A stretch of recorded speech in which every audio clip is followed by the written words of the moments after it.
Magandang araw sa inyong lahat. Narito muli ang ating latest update na kung saan Vice President Sara Duterte may ibinulgar sa ngayon kung paano pinaghandaan ng ilan sa mga senador ang eleksyon sa 2025 at ang ilan sa mga congressman.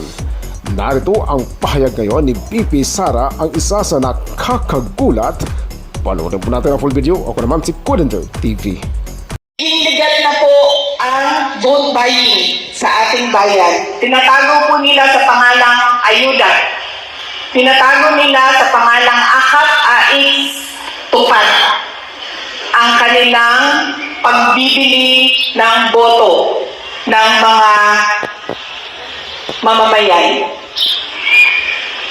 Magiging mas matindi pa ang ayuda na darating sa January, sa February, sa March, sa April, hanggang sa araw ng eleksyon.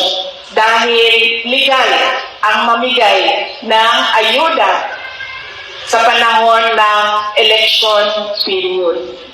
Dahil ipapa-exempt yan ng mga politiko. Sasabihin nila, ay naku, hindi pwedeng bawal ang pamimigay ng ayuda kasi kailangan yan ng mga tao. Ibibigay nila yan sa kanilang mga botante.